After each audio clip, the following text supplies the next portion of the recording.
Welcome to McQuilling TV. I'm Chris Neumiller, Senior Energy and Shipping Advisor at McQuilling Services. In January, we released our 2014 to 2018 Tanker Market Outlook, which provides an assessment of tanker market fundamentals for 8 tanker classes and 13 trade routes, plus 2 triangulated voyages. This edition marks our 17th forecasting cycle. Over the previous 16 cycles, we were within 10% of actual spot market levels 9 times, and within 30% 13 times. As we enter the forecast period, we realize that the global fleet is unbalanced, as observed by recent market swings. However, despite strong performances in some markets, the quick correction has been spurred by the continued abundance of tonnage. Over recent years, this excess tonnage capacity has been mitigated by owners opting to slow steam in the face of rising bunker costs, but an improvement in earnings could quickly cause some owners to push the throttle forward and exacerbate the situation.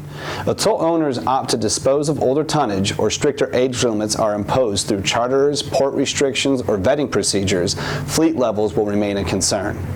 Despite global markets having a hard time digesting recent moves by the U.S. Fed to scale back its bond purchasing program, the global economy appears to be showing signs of a recovery. Contrary to recent years, OECD economies, in particular the U.S., are contributing to this development. This in turn has been spurred by reduced energy costs on the back of the U.S. oil boom that has helped dent the unemployment level. In light of this development, it should be noted that emerging economies are projected to post the highest growth levels. Our compilation of trade data showed that between 2012 and 2013, the combination of crude and clean petroleum product ton-mile demand rose by around 2%. This was primarily supported by clean product trade, which saw overall ton-mile demand rise by 3%. We expect that ton-mile demand for the entire fleet of crude and residual product tankers will rise by a relatively low 0.75% annual average throughout the forecast period. The primary pressure on crude and residual transportation in 2013 was heavy refinery maintenance at the start of the year, which reduced feedstock demand. This was further exacerbated by European refiners struggling from reduced margins and continued problems with the Motiva refinery in the U.S. Although the U.S. oil production boom has all but eroded imports of light sweet crude oils, longer sailing distances to markets east of Suez provided support to ton-mile demand originating in West Africa. In terms of ton-mile demand, low rates spurred by overtonnage supported a 6% increase in Suezmax ton-mile demand. Clean product trades continued to post higher outflows from the U.S., primarily to Europe, the Caribbean, South America, and increasingly Africa. While the MR2 fleet continued to transport the majority of these volumes, we continued to see a migration towards the larger LR fleet. Ton-mile demand on both LR2 and LR1 vessels increased by 7%, while MR2 demand climbed by 3%. At present, we expect ton-mile demand for clean petroleum tankers will rise by an annual average of 1% during the forecast period. There was robust contracting activity in 2013.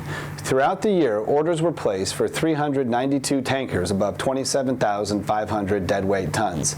This was the highest level since 394 were ordered in 2007. Roughly 55% of these orders were for MR2 vessels, bringing orders for this class to a total of 350 since 2011. Orders for other clean tonnage were also healthy, a testament of where market participants' optimism rests. This ordering activity continues to cement our belief that starting in 2015 and 16, clean tonnage will come under pressure.